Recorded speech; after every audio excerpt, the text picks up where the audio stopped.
Hello, everyone. Welcome. So glad to have so many people here, and I know a few more will be coming in. My name is James Kerwin, and I am Assistant Director of the Program on Negotiation, and I'm also a relatively new board member of New England ACR, the Association for Conflict Resolution. So it's so great to see some familiar faces from PON and be meeting new people from ACR. So we're thrilled to have you here.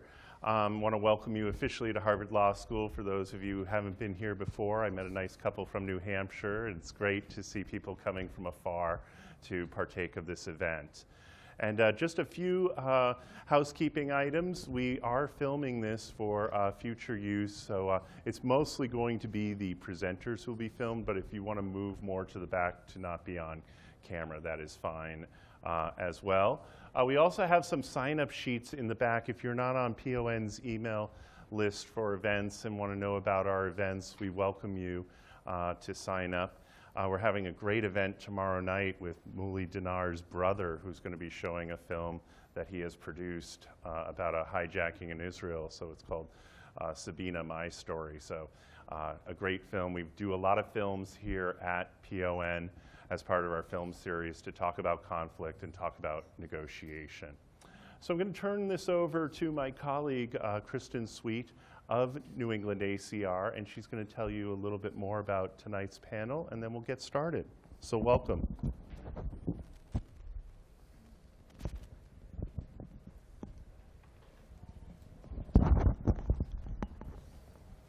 Welcome, and thank you all for coming. I'm Kristen Sweet. I am on the program committee for NE-ACR, the New England chapter of the Association for Conflict Resolution. And this is great to have such a great turnout, and we're thrilled you're all here for this excellent panel. I'm actually not going to introduce the panelists. I will introduce our moderator and let him take that over, but I'm just going to take 1 minute of your time to shamelessly plug NE-ACR, because we would like to have all of you as members. NE-ACR is New England based. We represent all of the New England states. We do most of our programming in the Boston area because it's kind of the center of our region. So those of you that are Boston oriented, you can come to all of our programs. We do 2 programs like this each year. We do one in October. Our next one is going to be in April, and it's actually going to be Dan Shapiro of PON, and he's going to be presenting on his new book. So that'll be coming up in April. Starting in 2016, we're starting a webinar series. It's going to be a 3 to 4 session series of different topics associated with conflict resolution. And just to have a showing, I won't ask you to be too active, but how many of you here are NE-ACR members? So we've got probably a quarter of the audience, so the rest of you should join. And we try to make it really easy. We're very flexible. If you're a current student or if you are a new mediator, you can join us for $15 a year. And you can put it on your resume. You can, network and be part of events where a lot of conflict resolution professionals are, like some of the people that just waved their hands. And we'd love to have you join. So as you're leaving this evening, there are materials in the back about joining NE-ACR. There's also some flyers about our upcoming events, just so you know what's going on. And without further ado, I do have to read this part because Muli has just done so much. So our moderator this evening is Samuel Muli Dinar, who a lot of you know. He's an instructor here at the Harvard Negotiation Institute at Harvard Law School, in a strategic negotiation advisor with MEDANCE, and an experienced mediator of high-stakes, difficult business disputes. To these roles, he brings over 30 years of international experience as an entrepreneur, board member, and venture capital advisor. Dinar is an aerospace engineer, a computer scientist, a PMD alumni of the Harvard Business School, and he was a senior executive for 2 aerospace startups that revolutionized their industry. He's born and based in Boston. He's also lived and worked in Europe and Israel gaining invaluable experience in negotiation dealings across various continents and cultures. And even more impressively, Muli is a former board member of NE-ACR, and he is a continuing member on the program committee. So without further ado, I'm going to turn the program over to Muli. Great. Thank you, James. Thank you, Kristen. Welcome, everybody. We've got a fabulous evening, a very interesting, meaty topic today. You all saw when you had to put your sticker out on which kind of topic of identity, culture, and conflict resolution you're most interested in. That's a difficult choice to make. So we've got a lot to cover with three very, very experienced professionals in conflict resolution, Alain Lempereur, Kim Leary, and Ewa Doherty. I will introduce them one by one as we get to talking about their particular segments, and let's dive right in.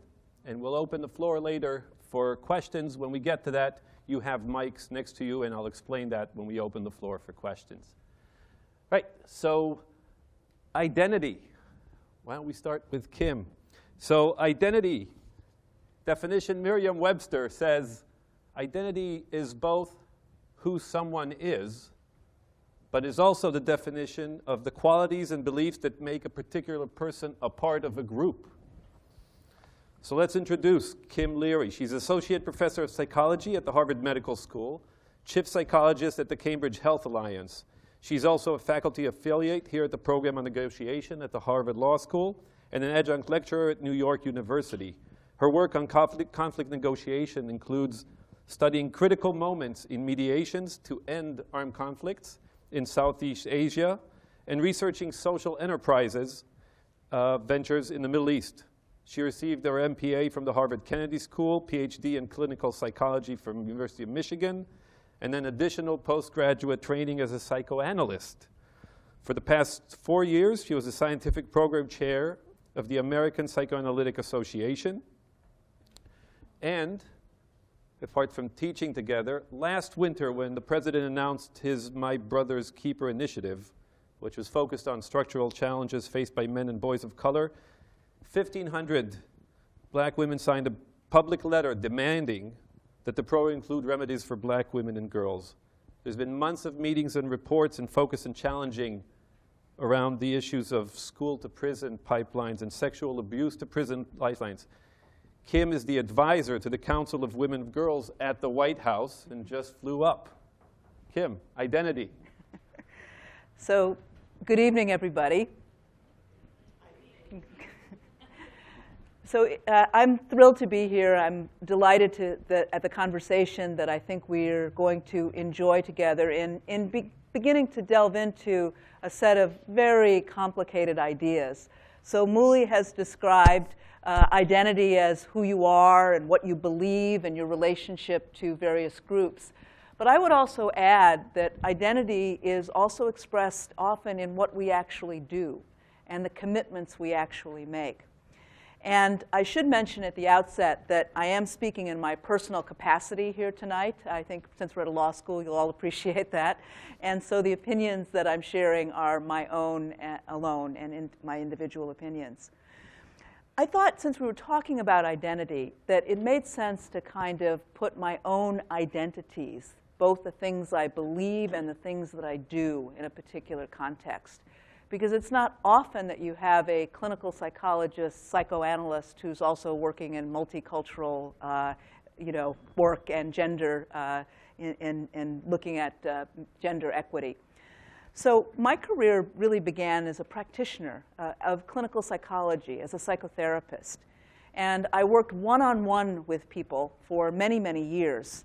And much of that work was I was interested in trying to address the social determinants of healthcare, and specifically of trying to open the door to mental health services for communities of color, which have traditionally distrusted mental health professionals and formal behavioral health services. And when I came here to the Cambridge Health Alliance, in addition to that work, it was at the height of Massachusetts health reform. So like it or not, one was plunged into the world of public policy and healthcare delivery and all the decisions that come with that. But let me go back to another hat, or another identity that's as important. And that's when I was in graduate school and as a postdoc, I became very interested in what was this thing called a psychotherapy relationship, and how did one person, the therapist, influence the patient, and also how did the patient influence the therapist. And we started calling that negotiation and looking at the negotiated transactions that happened in clinical practice. That brought me to the program on negotiation because I wanted to learn a bit more about negotiation, and from colleagues who were unabashedly interested in being influential to other people. Clinicians are a little more reserved about that, how influential they want to be. So that work took me more into the space of negotiation, teaching negotiation, and working with colleagues in order to sponsor change in a variety of communities. It's continued to have a bit of a healthcare focus. So most recently, I was working with physicians in Thailand who were involved in a high conflict area. And they felt that they were being put in the impossible position of their work being politicized. And they wanted some tools about how they could at least orient themselves as they were treating wounded bodies. They weren't asking what particular card they had in their pocket, which particular faction they were a part of. But they were drawn into that and wanted some tools as well. And that then brings me to the White House and the work I've been privileged to do as a Robert Wood Johnson Health Policy Fellow. You might imagine as a health policy fellow, you get a chance to work on health policy. Not so in this particular case. Turned out there was an entire team working on health policy, and I was invited to work with the Council on Women and Girls on a cross-sector, what became a project. As Muli mentioned, this work, my portfolio is Women and Girls of Color. It exists in a very particular context, and one that's very connected to these issues of identity, the inevitable conflict that comes up when we're dealing with identities, and how one can begin to move toward interdependent solutions. The first challenge was, in fact, My Brother's Keeper, which has been an extraordinarily successful and, in my opinion, very much needed set of initiatives, looking at the tremendous gaps in opportunity that exist for boys and men of color in the US.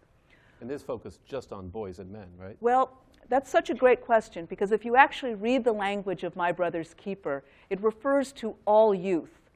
And when the president speaks about My Brother's Keeper, he uses the language of all youth. But most people think of My Brother's Keeper as focused on men and boys of color. And in fact, that is a special, particular area of priority focus. But as Muli mentioned, there has been and was a great deal of controversy about an initiative for all youth that was focused more in the public mind on men and boys of color. So in taking on the work of women and girls of color, we faced a certain challenge. The first was, would that take away priority attention from boys and young men of color? How could we have an additive focus, not one that it's either we're focused on boys and young men or we're focused on girls and young women? The second was that, as many of you may know, the Council on Women and Girls pre-existed My Brother's Keeper by many years. It was one of the first new initiatives that President Obama started in March of 2009. And its mandate is to look after the interest of girls and women, all girls and women, throughout the administration.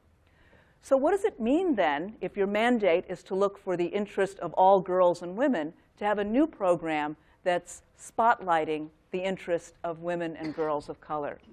So that's the territory in which this project began to take shape.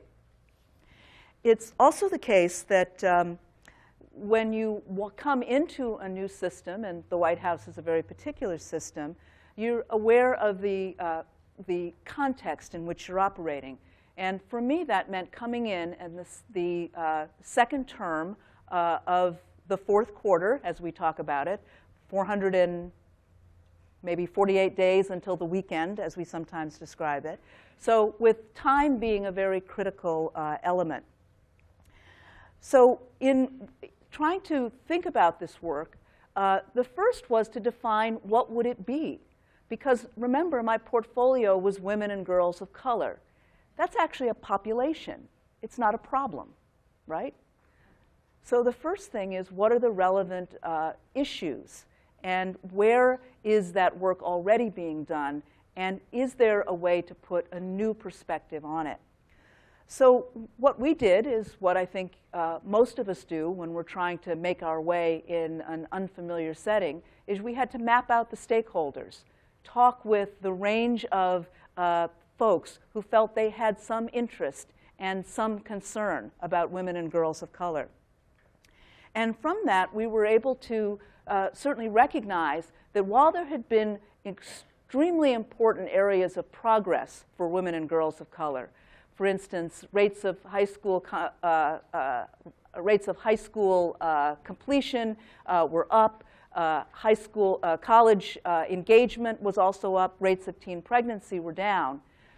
At the same time, we saw continuing sexual assault on campuses and in communities.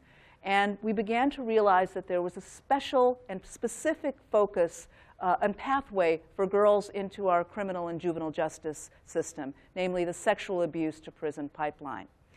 So that's what I'll say for right now in terms of just kind of blocking out the issues. If there's time, what I'd like to do is try to, as we go on, raise a particular question. When is it, when we're trying to talk about identities, that we move into zero-sum thinking? And I would submit that we often do. And how can we begin to build out a perspective that looks at interdependencies? And there's a couple of other cases that I'd like to draw to your attention if we have time going forward.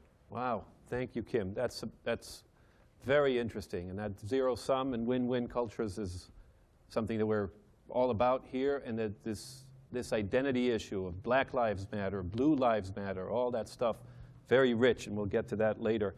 So we see here we've got the ethnic struggles, and the race-based fiction was one topic you were very interested in, and the other was gender aspects, and here we've got a combination. So these identities, as Walt Whitman said, we are multitudes.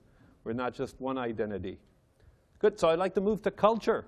So another word that's on the top 1% of searches, Merriam-Webster online, actually culture is number 3 recently in the amount of searches. Culture, 3 different definitions: beliefs, customs, arts of particular society, group, place, or time. A particular society itself that has its own belief or ways of life. And a way of thinking, a way of working that exists in a place or an organization, such as business.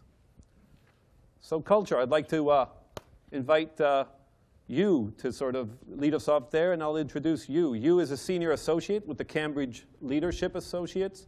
He was a program director at the Lencree Center for Peace and Reconciliation of Ireland, directed the Northern Ireland Intergroup Relations Project, earned his master's and doctorates at Harvard Graduate School of Education, consulted a wide variety of clients, including the Irish Civil Service, the American Leadership Forum, the Episcopalian Clergy Leadership Program, the City of Somerville, and the Mohawk Community Leadership Program in Canada. Consulted in Bosnia, Croatia, Cyprus, addressed the UN Global Forum of Reinventing Government, has worked with the government of Nepal, third-party member of the Armenian-Turkish dialogue process, and on a leadership development program with major political factions in Kashmir. So we're taking this from the domestic to the wide world. He's also a vicious guitar player and a huge U2 fan. Culture.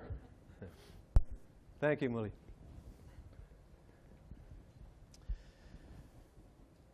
So I'm 9 years old. I'm with my brother, Sean, who's 3 years older. We're on our way to the cinema. Matinee performance, Saturday afternoon, cool rain. My hometown, way up in the, almost on the North Atlantic coast in Ireland, Northern Ireland. Movie's over, lights go on. Her Majesty, Queen Elizabeth, comes riding across the screen on a white horse. All the Protestants, this is a town which is 80% Protestant.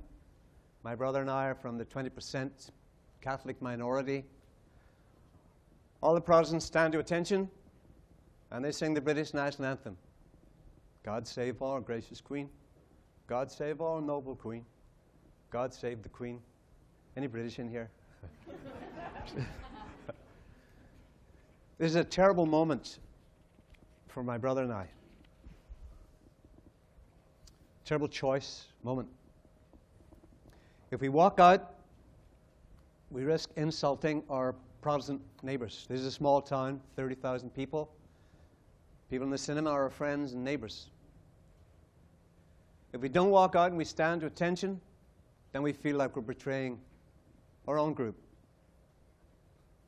Now, it wasn't like our parents set us down and said, look, here's how you deal with this situation.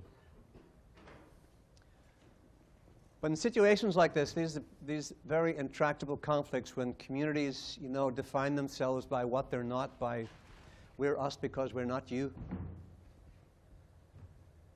communities learn to survive. So the survival strategy we had learned as Catholics in that community was just before the lights came on, as the credits were coming up, you'd hear this shuffle, and it was all the Catholics heading for the door.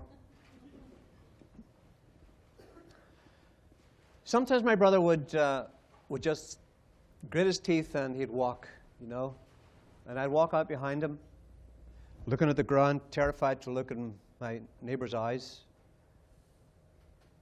And as soon as we got outside, we'd race home, terrified that some of these Protestants would be so insulted that they would, want to give us a lesson. Other times he wouldn't walk out; he would stand, but not quite to attention. He'd put his hands in his pockets, and shuffle a little and whisper to me, And I remember, 9 years old, and one part of my brain saying, "This is okay. You're supposed to love your enemy, dear. It's fine." And the other part of my brain saying, "No, you're just a coward." And I think that moment, that deeply sort of existential moment, captures this, for me, that what's at the heart of this issue of identity. Both, the terror and humiliation. When I was at the Glencree Center for Peace and Reconciliation, we were bringing Protestant and Catholic together from the north, dialogue. And then we realized, this conflict isn't going to be resolved simply by bringing Catholic and Protestant together in the north. This conflict is a result of a centuries-old relationship, conflicted relationship between Ireland and England. And so focusing on Catholics and Protestants in the north is a bit like, trying to focus on the children of a bad marriage rather than the relationship between the adults. And so we decided, okay, let's start bringing Englishmen and Irishmen together. The very first workshop, we had 15 Englishmen and 15 Irishmen. We brought the men because the men who were doing the killing. One of the Englishmen starts to speak. And he described this experience, how at the age of 9 years old, he'd been plucked from his family, put in an English public school, which is really a private school. And at that time, these schools, the younger boys coming in were systematically abused by the older boys. They became their servants, And the way it worked was you come in, 9 years old, then as you move up, 10, 11, you have the right to do the same to the other boys coming in.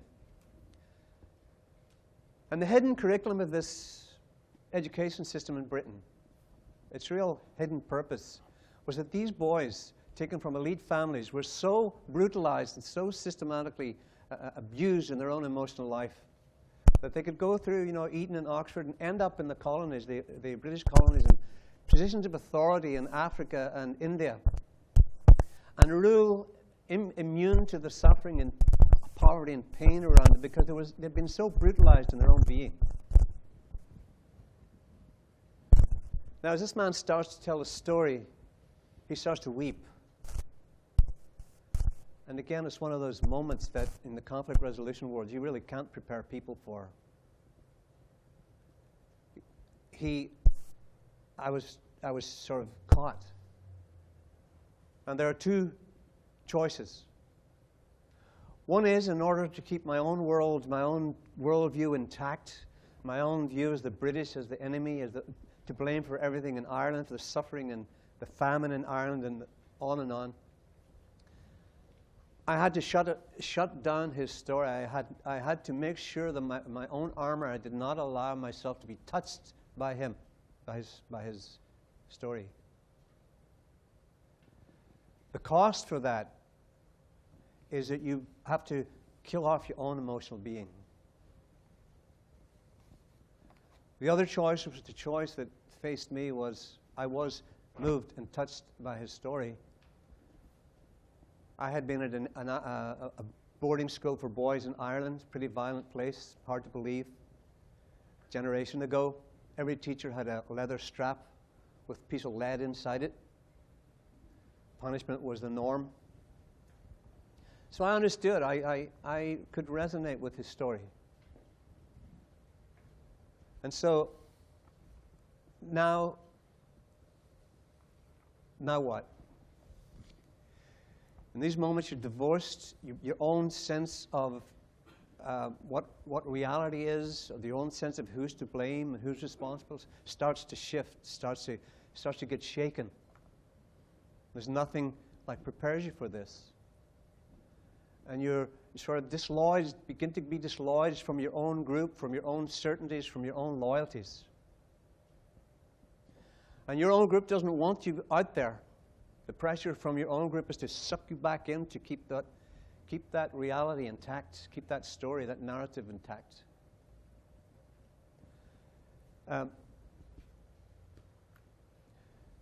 So I want to propose that my experience is that many of the traditional approaches to conflict resolution are ineffective because they don't touch this deeper chord of identity.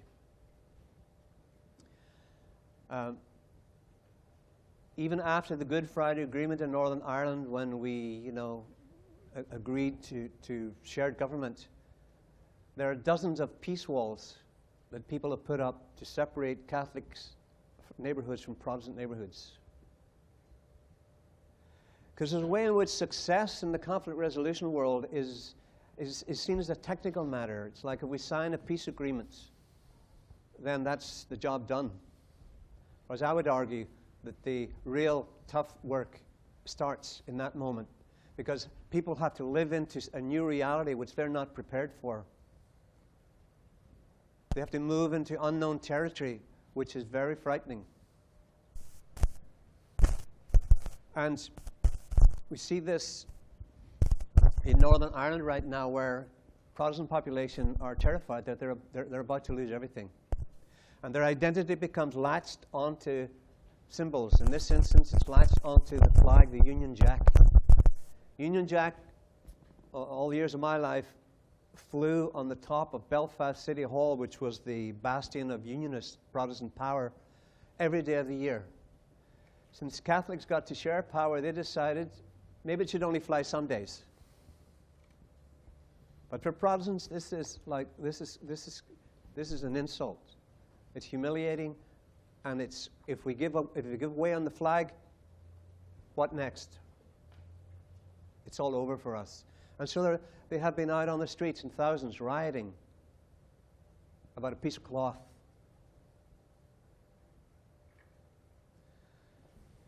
Taking the other, taking the enemy into account means questioning the certainty of our own group's point of view, of their view of reality. And this must be avoided at all costs, since it involves sharing responsibility for the way things are. And with resultant feelings of shame, guilt, and fear of the breakdown of one's identity. I think that just how unbearable these feelings can be for human beings is captured in a description by Bannister. He says, when people's view of themselves is threatened, they need to become hostile in order to avert chaos. Even lovers, he suggests, and I quote, may break up the relationship in order to deny the authenticity of the other person as a source of evidence.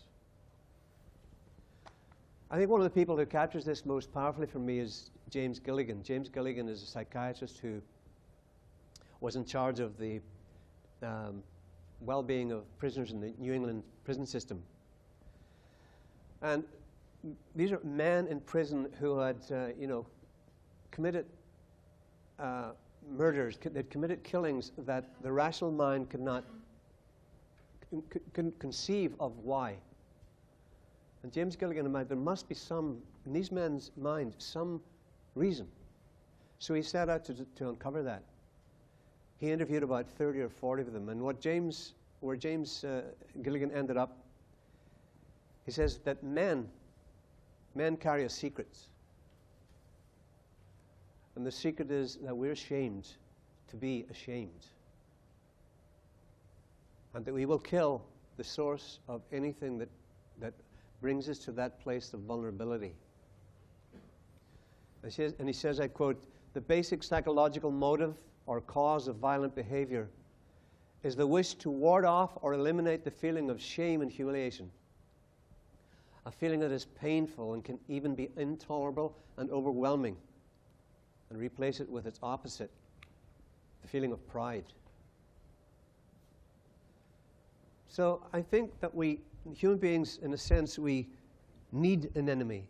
We create the enemy to protect us from what we'd have to experience if we loosen the prison bars of our own identities. Blaming one another, each community is protected from having to confront its responsibility for keeping the conflict going. We kill off our enemies physically and metaphorically to keep at bay the unconscious aspects of ourselves that we deny and despise.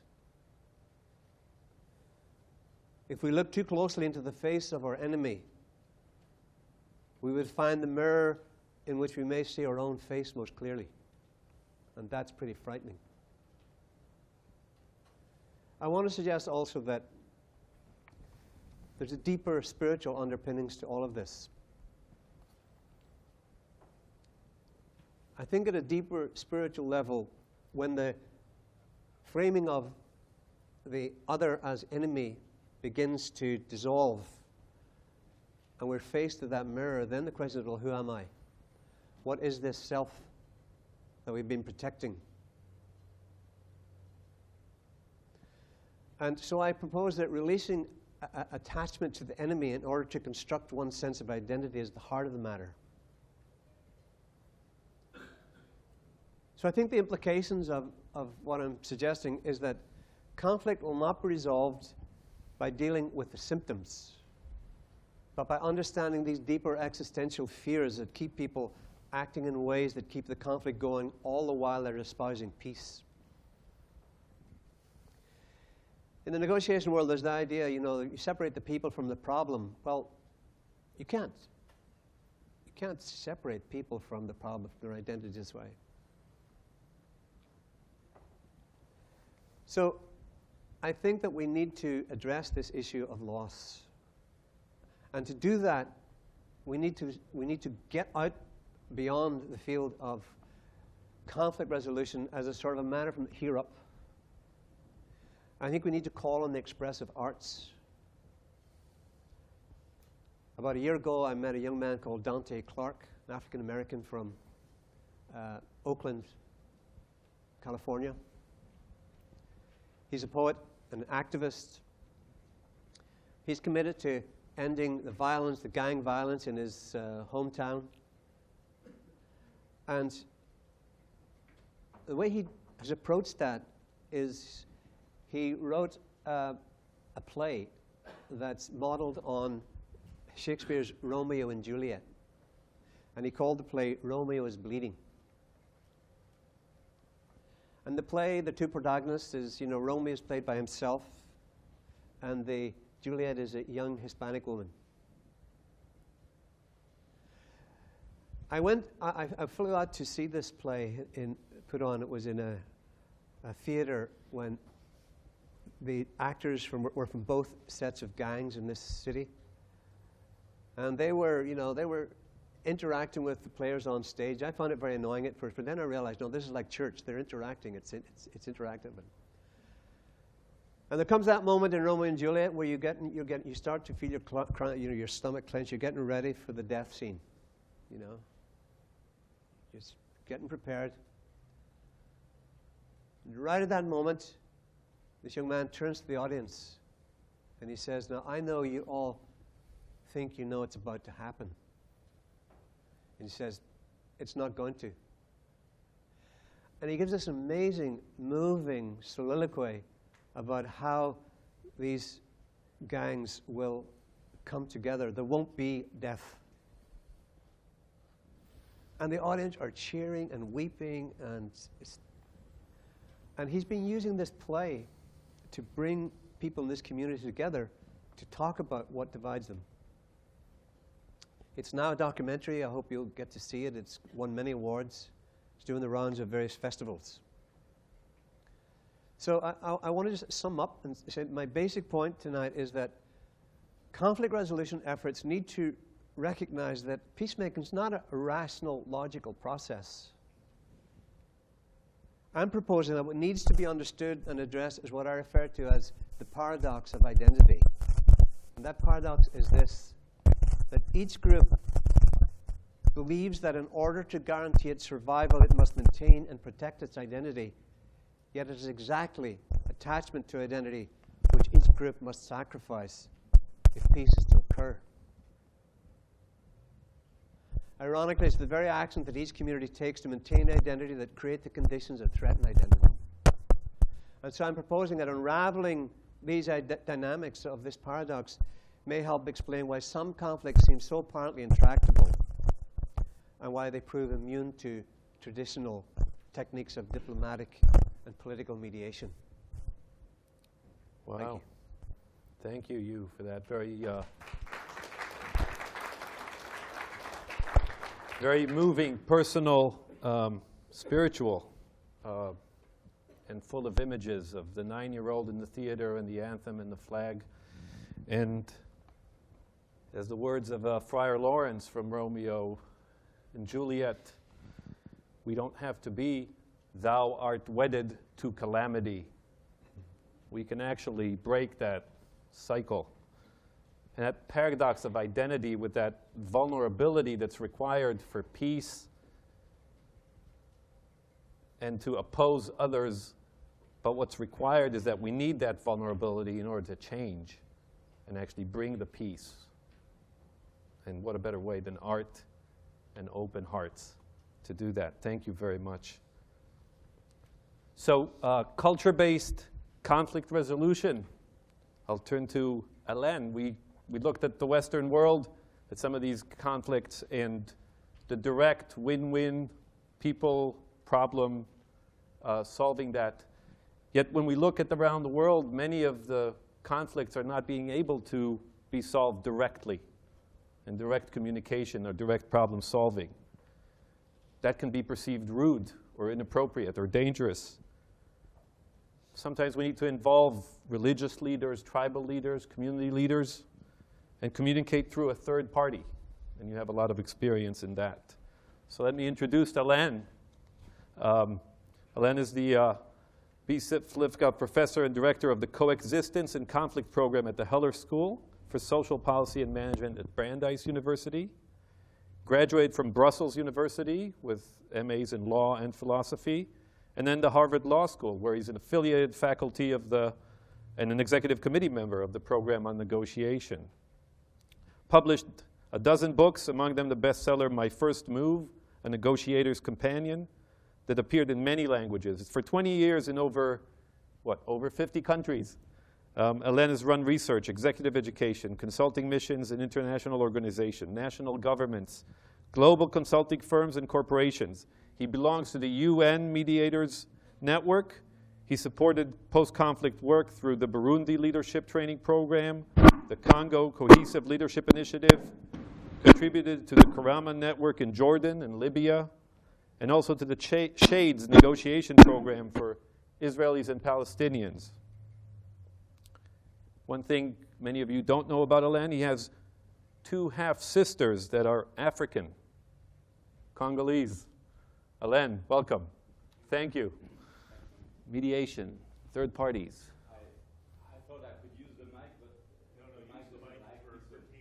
Yeah, yeah. Yeah.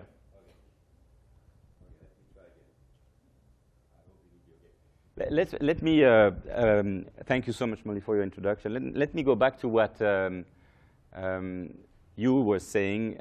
You were saying it's not enough to sign an agreement. It's just the beginning very often of our work. And that's the work that is often called post-conflict, but it is still very much conflict in many people's minds. So I want to tell you a story that happened in 2006. We organized this workshop for an organization called for Initiative for Cohesive Leadership in the DR Congo. So everything is working well. People start sharing their narratives, very different perceptions of what goes wrong in the region. And something is happening in the group that day. But then we go for dinner, and everyone goes back to their hotel. We go back to sleep. 2 o'clock in the morning, someone is banging on my door. And, well, you know, at 2 o'clock in the morning, I don't know what you do, but my reflex is not necessarily to open the door. But then the banging is insisting, right? And I said, I guess I have no other choice probably but to open the door. And then in front of me, I have these 4 or 5 men with guns pointing at me and saying, we need to search your room. You know, at that time, things are going very fast in your mind. I said, geez, why do they want to search my room? I have nothing really except books or articles. I don't know, nothing probably that could incriminate myself. But you think maybe something has been planted in the room. So you really think maybe something is really bad here. And so first reaction. So I want to tell you, you will see where it's heading. But my first reaction, and as Molly said, I have a lawyer's background, and I guess that's my professional culture. So first reaction, what do you think I ask? The guys with their weapons, do you have a warrant? Because, you know, that's how I'm framed. So I said, okay, well. And so I see the guy going in his pocket, and he takes a piece of paper, and he said, well, there it is. And so I look at the paper, and it says basically, well, you could search anywhere you want, anyone you want, at any time you want. So I got my paper. It didn't really solve my problem, and I said, well, I guess I have no other choice. You could search the room. So my first reaction, I insist, was a cultural reaction, Western lawyer's reaction, and I don't think that was the most appropriate, but that's the only thing I thought about doing at the time. And then, fortunately, there was nothing in my room I was not aware of, so they leave the room. And then things are settled, and some of these guys with weapons start sleeping in the hotel, in the corridor. And then I said, well, maybe that was not the way I should have reacted to this. And I see that some of these guys, they, like us, they want also probably, they need to sleep, they need to drink. So I had some Fanta, or I don't remember what it was, but I went to one of these guys who had been in front of me, and I said, well, here it is, why don't you take a drink, and why don't we talk for a minute about what happened here? And I said, imagine that someone would come to, I said, are you married? Yes, he said, yes, I am. I said, well, imagine, for example, that someone was going near your wife's house at 2 o'clock in the morning and banged on the door, and how do you think your wife would feel? I said. And I said, how would you feel if you knew that would happen to your wife? And I think that suddenly I realized that was a much better way of connecting. Maybe that's not, I could not have said that immediately when the guy came with the weapons. But suddenly I realized that the second way of, I don't know, managing maybe the exchange was much more relating to our common humanity. That he has, and it's a he in that case, he has also family members, friends, parents, like all of us. And it was not I was not appealing to my culture against his culture, but I was, I think, appealing to that sense of common humanity. And I think that was working much more as a second move. So the first move was not a good move. The second move was more thoughtful in the sense that there was much more connection.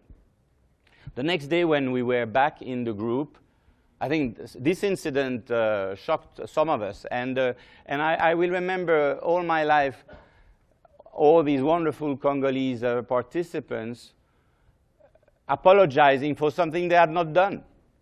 It was not them. They didn't do that too, and I was not the only one. It's good to know that they banged at everyone's door at some point too, right? So it was not a personal. I was not personally targeted, right? And you know, of course, at the time when this happened, I said, what am I doing here? I'm a father, I have kids, and my wife is thousands of miles away. What am I doing here? It's totally irresponsible. Why am I doing this? But then the next day when I saw how much the Congolese friends, these Congolese friends, how much somehow they appreciated the presence of maybe someone who, well, I can't be totally neutral. I must confess, I mean, I'm Belgian, so being Belgian in Congo, I mean, how could you be ever neutral, right?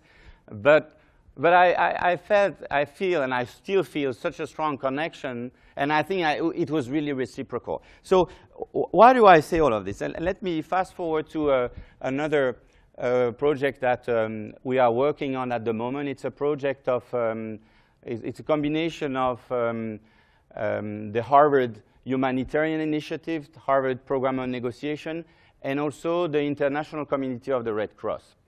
We are really trying to understand humanitarian negotiation, and more specifically, the practice of these frontline negotiators, those people who are actually in these zones where everyone is told you cannot negotiate. Well, you cannot either because no, I should say you shouldn't negotiate with those people, right? Or people say, anyway, even if you wanted to, you wouldn't be able to. It was fascinating to hear some of these frontline negotiators talk about their work. This morning that's why I'm not waking up properly. I was in New York this morning. I woke up at 4:30, so I'm still a little trying to recover from that. But that was worth just hearing some of these Red Cross negotiators, because what were they saying, right? One of them, for example, was the head negotiator for the Red Cross in Yemen. The other one was working in Iraq right now, and Iraq where ISIS is, right? Say what? There is nothing to negotiate. Of course there is something to negotiate, because there are people who are caught in the middle of there, right? And some people have the capacity or have the duty, the responsibility to protect the most vulnerable people, children, women who are under siege. So how do you negotiate? How do you negotiate with people you are not supposed to negotiate with, who apparently are from such another world that it seems impossible to do it? And you know what one of these negotiators said? Well, I speak, and then, you know, it's right, I speak to him from human to human. Yes, I mean, I speak to him from human to human. He was asked, what is the key advice you would give your successor in this situation? He said, the most important thing is the human connection. Do you know that in Getting to Yes, for example, there is one quote that nobody in general remembers, but Roger Fisher and B. Urey write, negotiators are people first. Discovery, right? That's right. And I agree so much. It's not about the problem. Our work is not about the problem. Of course, it's also about the problem, right? But the problem is not the solution. The problem is not the problem. The issue is the people. If you start discussing with the people and say, listen, I know maybe you have conditions for me to access these most vulnerable population, but you have a mother too, right? Would you want your mother to be without any support, any medical supply, any food, any shelter? No, right? He was telling us an incredible example, right? A kid, Palestinian kid, right, in an ambulance crossing, right, towards Israel. And the guy, the policeman, or the soldier said, no, you won't go through because that's the son of a terrorist. And the guy said, you know, listen. And the guy from the Red Cross, he said, listen, you may not need to make your decision immediately, right? But think, if that was your son, right, would you not want this person to be cured, right? Take a few minutes. Call me back in 5 minutes. And what happens? These Israeli soldiers called back and said, we let the ambulance through. And I'm telling you, there are so many stories of that. I mean, I remember when Gershon Baskin was here a few years ago, he was telling us that he was negotiating with people from Hamas, and on the other side, the current government, right, because it has been current for a while, right, to also get the ambulance through. So I know it's hard to say what is core to all of us, right? Because I could get you the list of all of these differences, right? But I said the title is Identity, Culture, and Conflict Resolution. I want to add, I say identity, humanity, culture, and conflict resolution. And what I mean by that, identity is our common humanity and our differences. And I think that's amazing. That's what we have in us. I know that when we are connecting as mediators, as many of you are doing it, you are connecting to people as people, and you help the people in the room connect with each other as people. And when that's done, when you are able to trigger that, suddenly the problems don't matter, right? I mean, there's so much work done also at the moment in Israel between Israelis and Palestinians, and they realize it's no more about the solution. For a long time, they figure out more or less the X number of issues and solutions on all of these issues. The problem is really building the trust between people. So I know I'm not supposed to talk too long, and you know I could probably talk for much longer. Maybe as maybe a quick conclusion, right, to this introduction. We were talking about what is the definition of identity. I like what Kim said. It's not simply about what we are, and I don't like to define identity as what we are, because that's fixed, and it's an essentialist view of identity. It's a non-moving view of identity. It's what it is, and it will always be what it is. Gee, if that's the case, maybe we should all commit suicide immediately, right? No, I like that the idea that it's what we do, right? It's how we move it from, right? So maybe a questioning approach to that's so needed in our field. So I think that identity for me, it's very similar to human complexity. And human complexity is both this humanness, that's part of our nature. We are human beings whether we like it or not. And it's our socialness, what you called, I like this expression, social determinants, right? It is the nurture part of it. It is our commonality, but it's also our diversity. So I have no problem to finish with this, saying I can feel very much as a humanist and a feminist, for example. There is no contradiction for that. It's the recognition of the importance of what is bringing us together and the need to be an activist and being more inclusive in representing the different voices. Thank you, Alain. Thank you very much. Again, very powerful images of banging at the door at 2 a.m. and the ambulance and the crossings, real tangible problems, and the humanity and the humanistic connection between people. So let me bring it back to Kim. Kim, so connecting people when identity is at play and not at play, and fostering the leadership to create some of these changes that you and Alain were talking about. How do you see that? Well, it's interesting. I respect and resonate so much with both what Alain and Hugh have said, while also at the same time keeping in mind that identity may mean something to people that they can't so easily set aside and may not want to set aside and may not need to set aside. And that is not necessarily a popular perspective at the moment. But I think about, for example, the movement Black Lives Matter right now, which is a very interesting movement because it's a leaderless movement, at least by its design. It was, the hashtag was originally coined by 3 young women, and yet the work of Black Lives Matter has largely been applied to the deaths of men of color, Eric Garner, Michael Brown, and so forth. So a very interesting thing has happened. Something created by women has then become a part of a way we talk about men. When you think about the Black Lives Matter movement and you trace the reaction that's happened, so we've seen, for example, signs that have been defaced.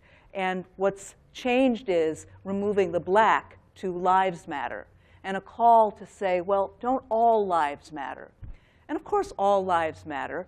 But if you, there was a beautiful political cartoon that captured some of this. As Muli mentioned, there's now been discussion about blue lives matter.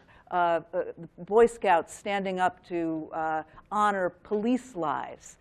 And you can begin to see that it's as though it's either black lives, or it's blue lives, or it's all lives. But this particular cartoon, I think, captured one of the challenges. And it was the Black Lives Matter placard, the Blue Lives Matter, the All Lives Matter. And the woman who was holding the All Lives Matter placard said, "That's my compromise," right, in this conflict. So we're in a funny place right now where when we begin to assert identities, I think it is zero-sum. I think it becomes, if I speak about my identity, it means that you don't exist. But there's an image that very much speaks to this interdependency that I think is so critical. And it's of a police officer in his uniform, a white police officer, holding a Black Lives Matter sign. When we see something like that, we begin to get at interdependencies. But I think those interdependencies, and I think those critical moments which exist person to person, which are part of our stock and trade, have to be set against the context of identity mattering, particularly when there's structural inequities, and particularly when the kinds of problems are so embedded in our normative way of doing business that we don't even notice them. So I would argue that we need those agitators. We need those voices that say, my identity is important. And also that identity construct needs to be deconstructed as well. And it's that iterative back and forth, I think, that creates those spaces where I can talk about my children with the man holding the gun, or where it's possible to find in a bitter conflict the experience of vulnerability that becomes a way of going forward. So I think I would like us to also keep in mind that identity serves useful functions. It's not to be just simply set aside, and it typically isn't set aside. It is in the way we enact things. It's in the way time is treated. Just as a case in point, Muli gave the signal to me to have, it was my 10 minutes were over. And as a woman, perhaps, that's a signal I responded to in a different way than my collaborators here. That's a different way in which these things get lived out in real time. And it's that awareness of how identities and how practices are lived out in real time that we have to figure out how to address. Wow. Thank you, Kim. So we're going to open it up for questions. Yeah, we'll give her more time. Don't worry about that. Write your questions down. We're going to open it in about 15 minutes for an hour of Q&A from you. But I want to sort of circle back to you now. So at the HBS Centennial Colloquium, there was an article at the Harvard Business Review about the issue of leadership skills directly linked to one's self-development of self-concept or identity. And they suggested that this was Herminia Ibarra, Scott Snook, and Laura Julian Ramo, that helping people make identity transitions allowing them to shed outdated identities that hinder change and creating opportunities for them to practice and make mistakes with new identities is a key component of leadership development. And you showed us how poignantly in Ireland, when the agreements are made, that's sometimes just the beginning of this sort of leadership transition. So as a third party, peacemaking intervention, when is the work done? You. Well, let me clarify. First of all, I'm suggesting that it's not identity that people need to give up per se. What I'm proposing is attachment to identity in the sense that I'm me. I construct my identity. I'm me because I'm not you. It's that piece of it. I mean, I think all human beings, somewhere in our own deepest heart, we know there's one family, and all the great spiritual traditions say this. Now, it's not what we live out. So there are rich things in identity. There are rich things in Irish culture, French culture, or any culture. But it's this, holding on to this sense of being whatever, being Irish because we're not those, the enemy. That's the challenging part, and to understand what it is that we're holding on to. Now, this is very challenging for anyone as a third party. George Mitchell, who was the main mediator in the peace process in Northern Ireland. There's a fantastic moment when they're 2 years in, or no, I forget. It's over a year he's been there. There's little progress, and so in the third party, all those tough issues that are out there in the system of fear and humiliation and rage, well, they'll manifest in the experience, and they will flow through the mediator. And unless the mediator has the capacity to, one, hold that and tolerate it, they get blown away, and they'll squash the process. You see this very clearly with Holbrooke and his negotiation in Bosnia, and George Mitchell in Northern Ireland. There comes a point where George Mitchell is absolutely at his limit. He can't take it anymore. They're just these Irish. They're intransigent. They really are. They don't want to move. What carries him through is he's been newly married, and his wife gives birth to a boy. So he leaves Northern Ireland to come back to the States for the birth of his son. It's a very moving moment because he's sitting in the hospital. He's holding his son. I think he called his son David. And he decides in that moment that he will stay. He commits to stay in Northern Ireland for as long as it takes because of all the other little Davids, the other children who were born that day in Northern Ireland. It's, the experience of mediating, if you really touch on these issues of the profound fear of loss of self that is present when enemies dare touching, that profoundly affects you as a mediator. And I see all the time in many of the stories I read that mediators they'll try and put a deadline on the process, not because that's what it needs, but because they can't take it anymore. Mm-hmm. George Mitchell had it out of that. I have tremendous admiration for George. This is no judgment on him. It's just to illustrate some of the points. He left the day after, 2 years after the agreement was made. He left the next day, and guess what? In the absence of being able to equip people with the capacities required to live into this new relationship, it just dissolved. Had to bring him back, and took 9 more months to get the process going. So I think of that realization, of what the mediator has to conduct. Their own identity is at stake, in a sense. Sure. Their own identity gets put up against it big time. Wow.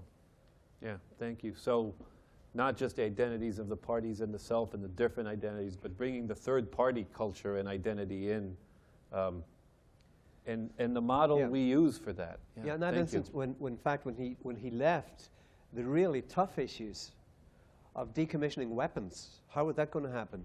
On policing, you know, how was a police force that was 93% Protestant going to be accepted in the Catholic community? And the issue of parades, when you have 2,000 parades a year, when Protestants insist on walking down Catholic streets, you know, and with all the humiliation that goes with that, those issues were just left. Yeah. And so, because to get into those, you're in a hornet's nest. Right. So, thank you for that, Alain. So taking that, so when culture, when emotions, when values are at stake, the model of interest-based trading sometimes breaks down. So how do we take it when we can't trade these values, or where we can't negotiate, or as Dan will tell us in the spring, how do we negotiate some of the non-negotiables? Let me try to address what I would call two limitations of the interest-based approach that has been taught for decades at the law school and in many other places. We should not underestimate how much a model is anchored in the culture where it's born. I would not consider that around the world, interests, especially when it's associated with a very materialistic conception, when it's associated most of the time with economic value, I'm not quite sure that it's very appealing to the rest of the world. Though it is very successful and often very efficient, maybe in business transactions and this kind of negotiations. Very often what drives people to do what they do is not their interests. If it was the case, a lot of conflicts would have been solved a long time ago. I remember this quote from Calier, who wrote in 1716, "The king should be ruling according to interest, but very often the passions, the emotions of the king rule his interests." And I think that very often what moves people, what motivates people in negotiation is not their interest, could be very often their passions, could be sometimes much better than their interests. No one would have saved any Jew during the war if it was by interest. You had an interest in not saving Jews because it was dangerous for you, it was dangerous for your family, and still a lot of people have saved Jews. So I tell you, the most extraordinary things that people do, they don't do it by interest. You have hundreds of people, billionaires, who spend their time accumulating money, and when they've really accumulated a lot of money, they spend the rest of their lives running their foundations to do really what matters to them. Why don't they understand that the interest is not the most important thing in life? There are so many other things that are probably much more important. So it is about principles, it's about values, it's about emotions, it's also about needs. I don't care what your interests are, but there are major needs. Right? So if you go in the Palestinian territories, there are major needs that are not met. And when major needs are not met, guess what? People tend to be violent. I'm not favoring violence. I just can explain why violence is suddenly erupting again. Because again, the questions, the underlying roots of violence have never been addressed. So I want to go back to what Kim is saying, because I think it's very, very important. Yes, you're right. I think that's the second limitation I see in the Harvard model of interest-based negotiation. We very often have thought that negotiation was among equals. In which world are you living? Most of the interactions are unequal. And so we are living this as if, well, you know, we will do it win-win. Well, I mean, very often it's big win, a small win. That's the reality. So you see, for example, when you are in Burundi, but in other places that's also true, you may have a community that has much more than another one, for example. So there are some conflicts, underlying economic discrepancies. And of course, you put Israelis and Palestinians together, and the first aspect is create a catharsis so that they feel good together. But that will not solve the structural questions of inequalities that need also to be addressed. You know what I find the most powerful of our work in Burundi or Congo is that we spend some time creating the relationship, what Kelman captured as interactive problem solving, create relationship among people. But then we put the participant in real situations of inequality. And we say, well, you see, well, now you have all of these skills of negotiation. No, that's the difficult part that starts, right? You who has more, are you ready to have a little less so that those who have nothing could give a little more, right? So the question, for example, in the US, there are so many places in the US where if you are born in that place, from that community, you have bad education, you don't have the appropriate health system, your parents cannot even support you, you can't even pay for college education. And then you're surprised there is more violence there? Why are you surprised? Who would be surprised? Right? So I think that we need to address, of course, the psychological aspects of our field. And that's the togetherness part. Let's all be brothers and sisters, right? But then we also need to address the question, the problems themselves, right? People first, but problem next. And the problem next very often is in these inequalities that we don't want to see. We are blind. I'm telling you, you cross the border, you go in the Palestinian territories, everyone should do it. Everyone should do it. Just go there and just see. And if you are there, you will see, right? The same way, if you go to Weston or Newton and then go to other places where it's not as nice. And then you understand. Of course you understand. Right? Yeah, thank you, Hélène. And so, Kim. Yeah. So the cultural difference, identity issues of the haves or the have-nots or the ones who needs addressed or not without the interest-based model. Give you last 5 minutes before we open it for the floor. So cultural intelligence, which was something that was coined a decade ago by Christopher Early and Elaine Mazakowski. So the head, we have learning strategies. We have this cultural CQ of learning the cultures and shared understandings. But we need to also be there and be there in body and have the habits and the gestures and learn what it's like to be with the people. And then the heart to continue and plow through it and work through the challenges. So Kim, when the inclusive model breaks down, how do we handle ourselves? Well, I think what Hugh said is very relevant to this, that it's a matter of leadership and negotiation, you know?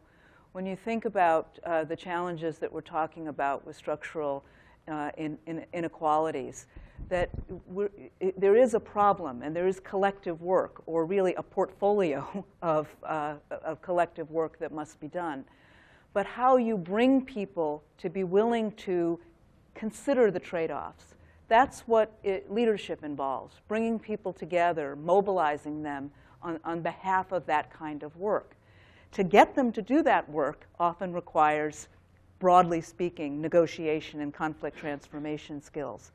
But the work of leadership is, I think, being able to convey to folks that the story, their preferred reality, is not the only reality that's out there.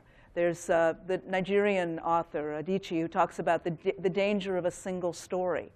And it's really that those multiple stories that exist in all of their messy contradictions, that's what a leaderly story, it takes all of those in, holding them for a period of time, enabling people to come together and recognize that they each own a piece of the story, they each own a piece of the solution. And it's really the iteration again and again and again of those conflicts over time and over a long period of time. And when we study, we all know, long-term negotiations, it's really one team that comes in and does one thing, say in Indonesia where I did some work. The second team comes in and builds on that, but is doing very different work. the third team comes in, and by the time the photographers are assembled and the deal is on the table and people are shaking hands, it's a different set of people than those that started at first. So the kind of work that we're talking about as transformational extends beyond usually any one of us. It may extend beyond our own lifetimes. And that is a very different way of thinking about these conflicts, because as human beings, we like our lifetimes. We like to think about what we can accomplish, but we mean what I can accomplish. And so I think as we're moving into this kind of work, it means looking across the generations and thinking about what it means to start a project that you yourself may not live to finish. Wow.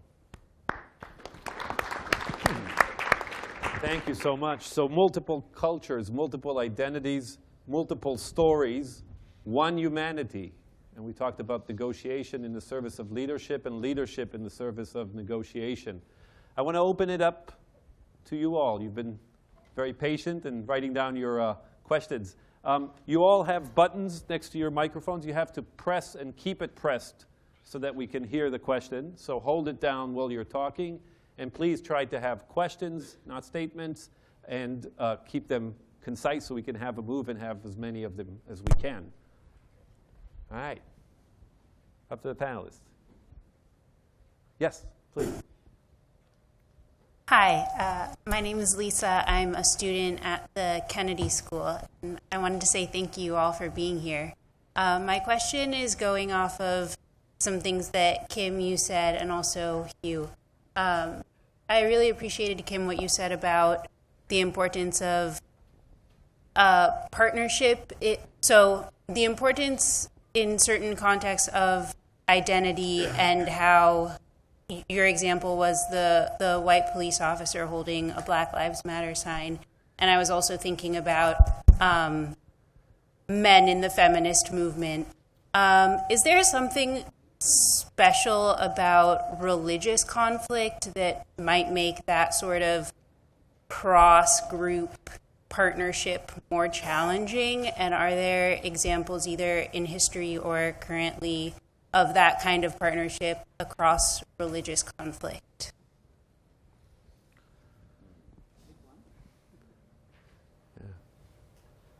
I think probably there are particular parameters that affect each kind of identity that we're talking about. A religiously mediated identity may be different than a racially mediated identity, than a culturally mediated identity.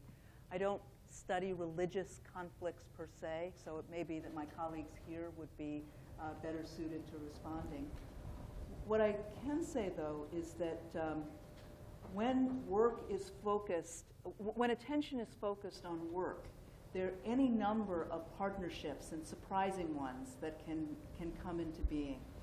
Certainly that happens in Washington all the time, when people who are on opposite sides of the aisle, very different political parties, very different beliefs, come together on a particular issue and say, for very different reasons, we think mass incarceration is a problem, for example. That's what we see going on right now. Or when you see allies coming together around reducing early unplanned pregnancy because they oppose abortion, and they want to make sure that the rate of abortion does not rise. So I think those opportunities for partnerships and the creativity there is something that one sees, but I don't know that I can speak to it specifically in a religious context.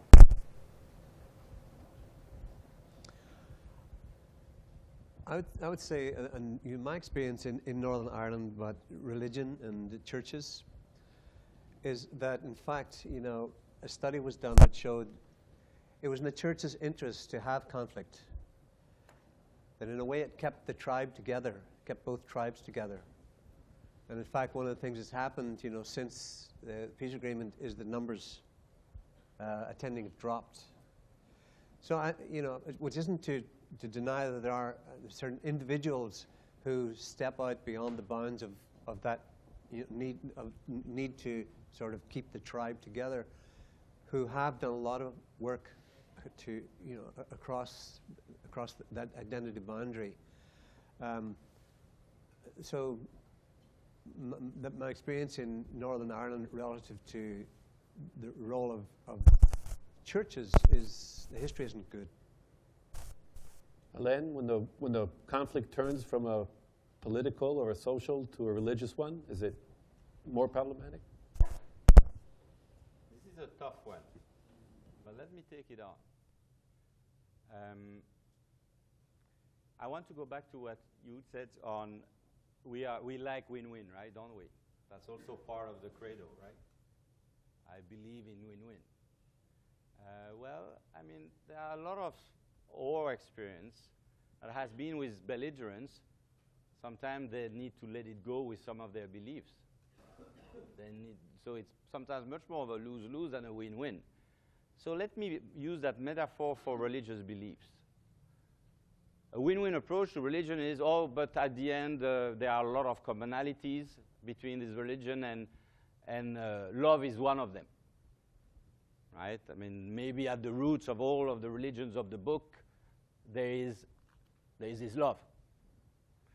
Well, maybe we should look at other commonalities. In the Old Testament, in the New Testament, and in the Quran, there seems to be no problem with slavery. There seems to be no problem with the fact that women are a commodity, not very important in that system. There seems to be no problem for genocide, right? And I think that's another example I don't think we are ready to actually accept, right? That religions, of course, are a set of beliefs. And the moment someone says, well, you take the whole thing, the whole system, and we are on the right side. I mean, of course, if you are Muslim and you look at the Christians, Catholic and Protestant killing each other, you say, what's that joke, right? But of course, if you are a Christian and you look at the Shiites and the Sunnis killing each other, you say, what's going on there? And I could continue and say, well, how would you accept a God? Either the Christian God that would let the Christians kill each other, or a Muslim God killing each other. How would you accept a God that would kill 6 million of its own and still believe in that God? I'm telling you, questioning, we also need to start putting a little bit of that ongoing joke that has been there for 2,500 years. And I'm sorry, I won't make a lot of friends by saying that, but I think we have to be also a little more provocative here. I think we need to go beyond this set of myths, and in many ways that would help a lot of places to be better off today. You see, that some churches were used in Rwanda, and some of these Christian priests were associated with genocide. How could you explain that, right? A lot of the Christians were part of the Crusades. How do you explain that? Either you submit Indians or we kill you in the name of the Christ. Where is the Christ of love there? You tell me. I want to know, because of course we could always be blind, right? We only take what we want. We take the stories we like in these books and we forget the part we don't like. Well, you shouldn't have asked me that question. Good. Yeah, more questions. Here, press the button. Thank you. Yeah, this is a great panel. Thank you very much. Alain, you were saying that people are very often ruled by their passions rather than their interests, as you were just being passionate yourself right now. And very often values, I think one of you were saying, the values really sometimes can't be negotiated. So the question really is, have you experienced a negotiation where you haven't reached a resolution? And how do you know when you get there? I mean, George Mitchell worked for years and years, and other people have worked for years and years on a lot of these problems, and for decades on some of these problems. So how do you know when you've done all you can do and you've got to say, I'm done? I talk too much, so I keep quiet on this one. Well, again, it's interesting because we come to this point of identity of, when I'm done, right? As opposed to, is the problem done?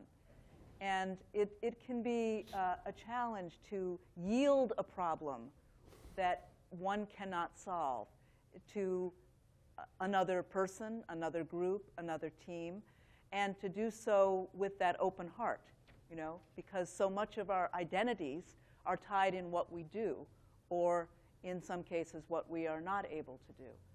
So, you know, I do less direct mediating, except on a daily basis in my job. And, you know, I guess I would say that, you know, while people are continuing to, if they're willing to continue to talk in one fashion or another, through one modality or another, and now we have a proliferation of ways that people can talk to one another through social media that sits side by side with their, you know, face-to-face conversations. So, you know, I think that gives me hope. It's a great question, Mike. I would just comment on that, that it gets back to, I think, this issue of what's the criteria for success. And, you know, if success is measured in terms of the signing of the agreement, then, and it frequently is, and the job's done, I think that's a huge problem. You know, we saw the famous handshake of Yitzhak Rabin and Arafat with Clinton in front of the White House, and, you know, peace is broken up, and now look where we are, you know. But there is a Nobel Peace Prizes are given out. So there's something in the psyche that, you know, that we need to rethink. Like, maybe we need to hold off on Nobel Prizes until, you know, many, many years later when the next work, you know. I think, when does the third party give up? When they have the humility to recognize that, you know, they need to hand it off, you know, that, but that's because it's very hard, particularly if you're there, like George Mitchell, when you have the United States government and the British and Irish governments looking to you to be successful. The pressure to succeed is so profound that it's very hard to reach, to get that point. But we see in Israel where Tony Blair and George Mitchell both threw in the hat for some reason, so we should probably ask them, you know. They probably have some answer to that question. Right, so when is it done when it doesn't work? And then sometimes when is it done when you think it's working, but change is ongoing, and that tension between, there is no end, it's a process, and identities will continue to develop. So let's go to that side, have there, and then we'll come back here. Yes? Hi, my name is Juan Bungu, and I am a second-year student at Early School. So I did a research based on culture and conflict resolution styles. I mapped culture and conflict resolution styles in the Middle East, and Africa, Latin America, the West, and even East Asia. So I came up with the idea that the soft power of a culture in a conflict resolution is overlooked. And then I am wondering how we can make a conflict resolution more effective by being aware of culture in terms of non-verbal communication and also verbal communication, which is very, I think, and even believe, different from one culture to another one. So how we can address that gap, because and even nowadays there is no so much literature on culture and conflict resolution. Yeah. So culture in different conflict resolutions or in different negotiation setting, how does that play out?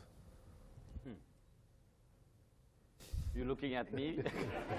So if we look at Jess Selicu's sort of the onion of culture with values and then norms and then attitudes and then behaviors, how does that model sort of help us when we look between cultures? Maybe one, I mean, you open a big question, but let me suggest a few ideas here, especially because we have in the room many mediators. Active listening, that's another thing. Anyone who has never heard of active listening, I'm sure you have heard about active listening. And I think that, and that connects to the other question.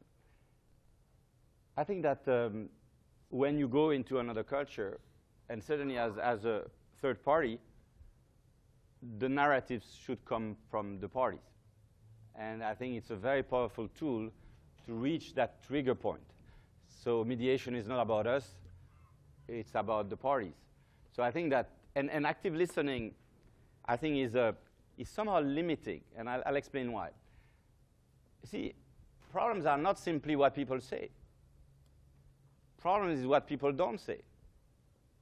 Let me give you a very concrete example. I remember that scene in Gitega in Burundi, of one of the participants not talking, looking down at another participant. And you would say, well, that happens every contempt, happens in all circles of life, and that may happen when you are mediating too. You see one of the parties looking down at another party. You could say it's just a psychological interaction, except that it was similar to structural questions, right? It was, again, one group that is the dominant group looking down at someone who was from it's not the minority group, but someone who is not as maybe influential and who had learned that he should keep his place.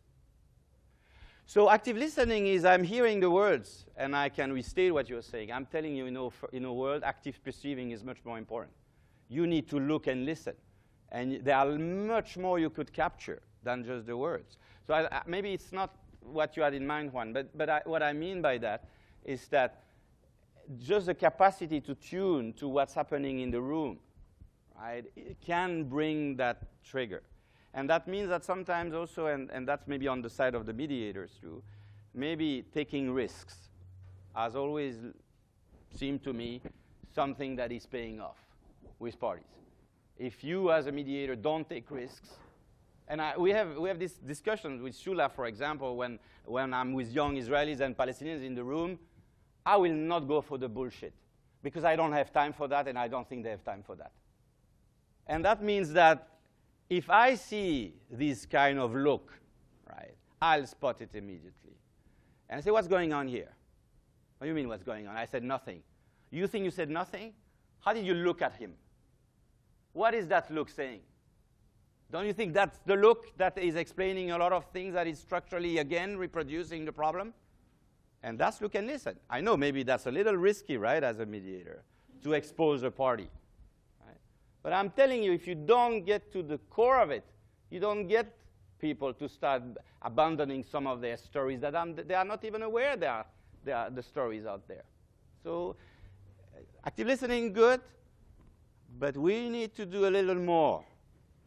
You see, it's a technique of the FBI. They call it L square. Look and listen. Look and listen. It's an amazing tool in our work. Tim. Just to put on my clinical hat for a minute, there's a concept in clinical practice called enactments, where two people are trying to work together. And what happens is that they wind up getting into exactly the tangle that they wish to repudiate, right? So when I've studied this, it's largely been in a racial and ethnic context where people find themselves actually putting stereotypes into play. And they're both horrified at the moment and don't know what to do. And it unfolds in often a very painful and complicated conversation. From a clinical point of view, those are the moments where the allegiances that you didn't recognize that you held are most available. And being able to take a deep breath and tolerate your own exposure to yourself, let alone your exposure to the other person, can become one of those critical moments that allows for an opening out and for something distinctly different to happen down the pike. But it takes something that we often don't talk about in this context, and that's courage. You know, there is the courage of facing the gun, there's the courage of facing the shame, but there's also the courage of being less than you wish to be to yourself in your own eyes.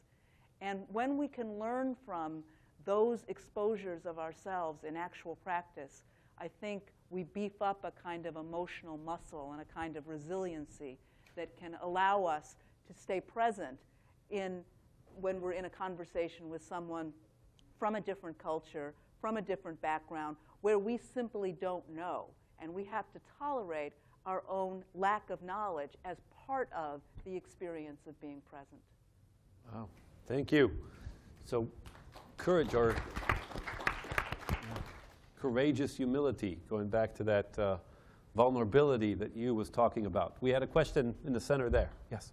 Yes, I thought the question about religion and the difficulty of confronting that or dealing with that in a consensus building or mediation context was getting to the core of one of the real dilemmas. Namely, one of you said that key is to question the certainty of my own view of the world, my place in it.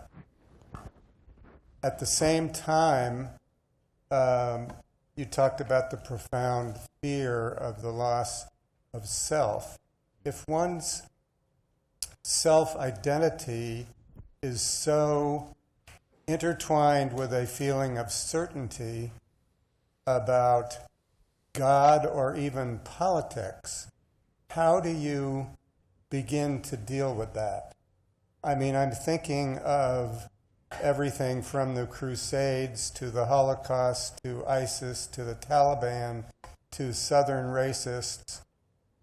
People who believe that they know the truth and that they're here to enforce the truth.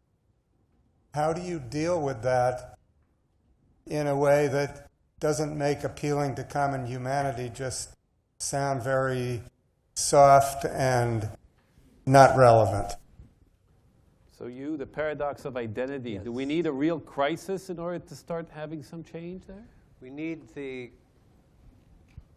that those who are, trying to bring groups together, they need the capacity in themselves to create the holding environment that will allow people to tolerate what Kim's talking about, the rage, the sorrow, the pain that's in the room. It's, I think one of the most important characteristics that someone in that position needs is that personal tolerance for that. So they need to have done that work themselves. And it's that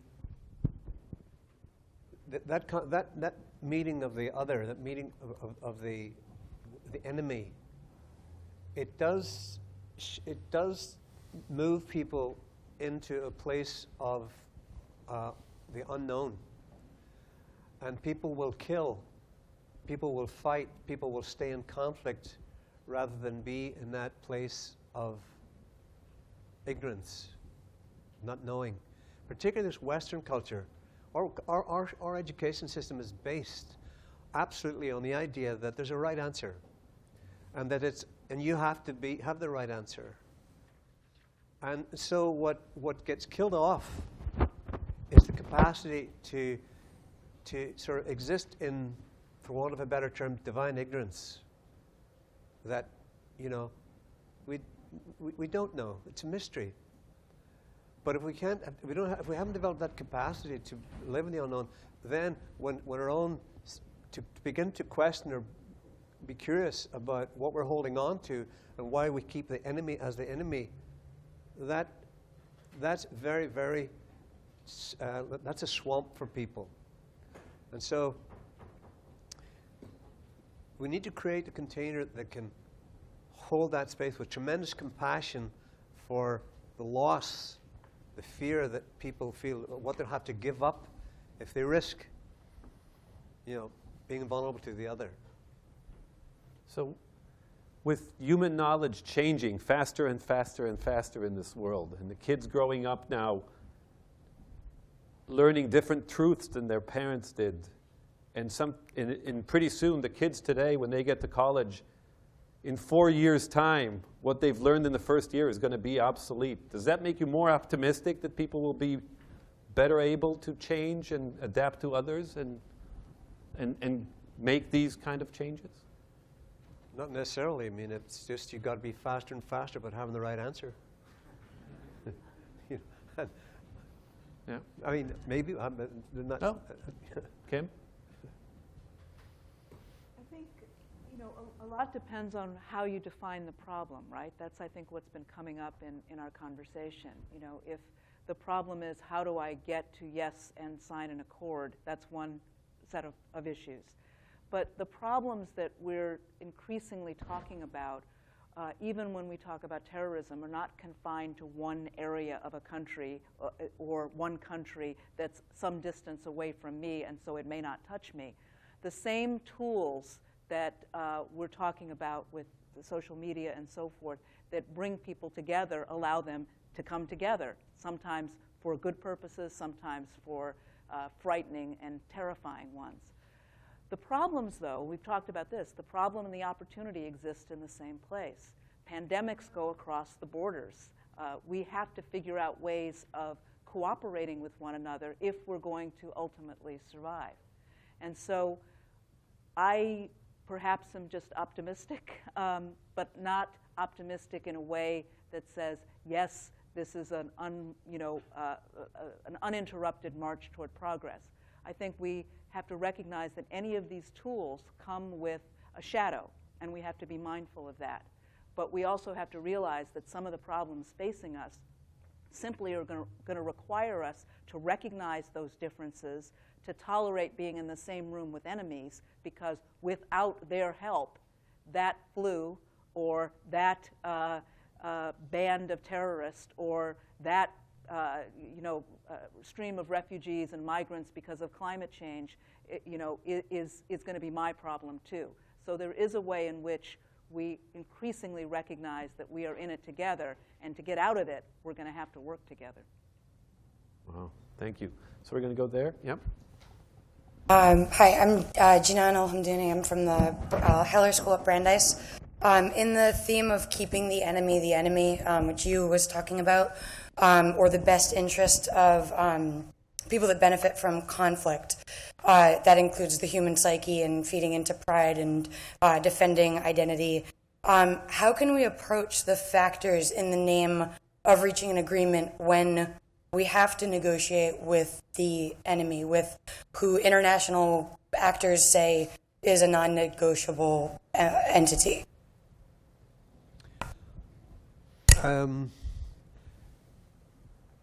You can't leave. You can't leave anyone off from the. You can't exclude people from the table.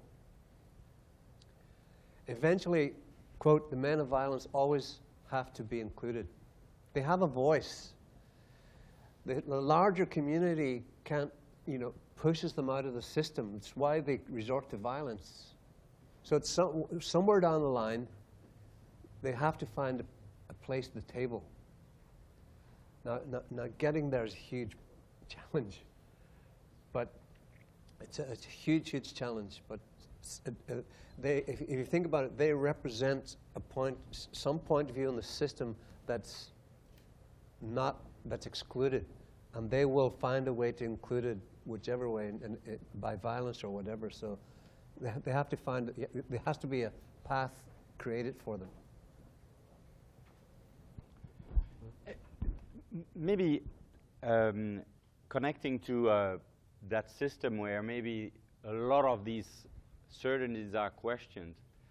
I know that probably it's part of human nature and maybe search of human identity to try to say, okay, what can I stick to that is my, that's a question in philosophy that has been the case for millenniums, right? Is there one truth that I know is a truth? And like Descartes said, well, at least I can't deny I'm thinking. But after him, people said, well, I'm not sure you are thinking. And Freud questioned that. So a lot of people even have questioned what was obvious at some point. So where am I getting at? I think that maybe what is more interesting in all of this is this logic of questioning. That maybe we are ready to move from philosophy of certainties, whatever they are, to philosophy of questioning. And I don't mean by that philosophy of relativism, or I don't mean by that philosophy of nihilism. What I'm saying, what is amazing when you think about the difference between democracies and totalitarian systems. The major difference is that we are able, or we are authorized to question in democracies, whereas it's impossible to do it in other ones.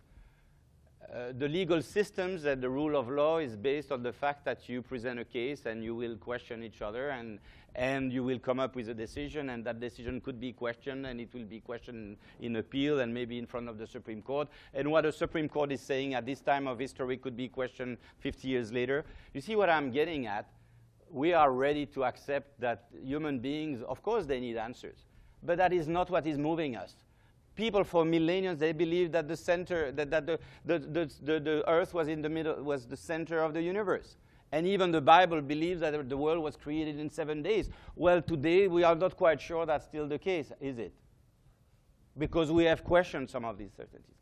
So I think it's okay as a mediator not to know what the answer is. It's okay if we have an agreement to know that it will not work and there will be problems that we will have to address it. You know, I really like this book by Ronnie Heifetz, which is Leadership Without Easy Answers. And that's why I also talk about negotiation without easy answers. Why do you want to have certainties? Anyway, your certainties, your position will be questioned by the other side, and you will have to dig deeper, and you will go beyond that. You will have to be creative. What you thought the solution was, you will have to open the spectrum of possible solutions. I'm telling you, human beings are much stronger with their questioning and ongoing questioning. That sometimes find answers that work, sometimes find answers that don't work, and we keep trying. We keep trying. We are not done. Right? We are not done with a constitution, that thing that is so important in the US to have a Second Amendment, to have the right to bear weapons. Right? Why? They also believe that black wear how much? 1/4 of a white man. This is questionable. Of course it's questionable. It needs to be abolished. Abolished like many other things, and need to be questioned. And we need to move on. No, we need to move on. All right, we had a question back there. Yeah.